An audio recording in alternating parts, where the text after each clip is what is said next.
సంవత్సరాల తరబడి ఎన్ని మందులు వాడినా మీ మోకాల నొప్పులు తగ్గట్లేదా? ప్రాణ పెయిన్ క్లినిక్ లో అత్యాధునిక చికిత్స. రెమాల్ తుఫాన్ ఎఫెక్ట్ తెలుగు రాష్ట్రాలపై పడింది. ఏపీ తెలంగాణలో కూడా వర్షాలు కురుస్తున్నాయి. ఆదివారం భారీ ఈదురుగాళ్లతో పాటు వాన పడింది.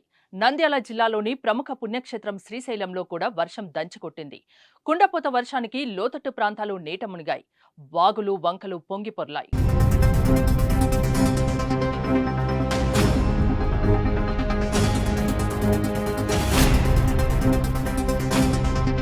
శ్రీశైలంలోని ప్రధాన వీధులన్నీ నీటమయమయ్యాయి. వర్షం కారణంగా శ్రీశైలం క్షేత్రానికి వచ్చిన భక్తులు తీవ్ర ఇబ్బందులు ఎదుర్కొన్నారు. తడుచుకుంటూనే దర్శనానికి వెళ్లారు. మరికొందరు భక్తులు వసతి గృహాలకు పరిమితమయ్యారు. సున్నిపెంటల లింగల గట్టులో ఎక్కువగా వర్షం కురిసింది. ఉరుములు మెరుపులు ఈదురుగాలతో వర్షం మొదలవడంతో విద్యుత్ అధికారులు ముందస్తు చర్యలు చేపట్టారు.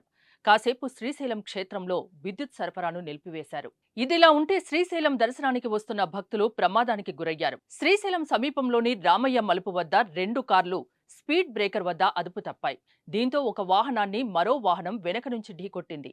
ఆ కారు అదుపు తప్పి పక్కనే ఉన్న సమాధిపైకి దూసుకెళ్లింది. ప్రమాదంలో ఎవరికీ ఏమీ కాకపోవడంతో అందరూ ఊపిరి పీల్చుకున్నారు.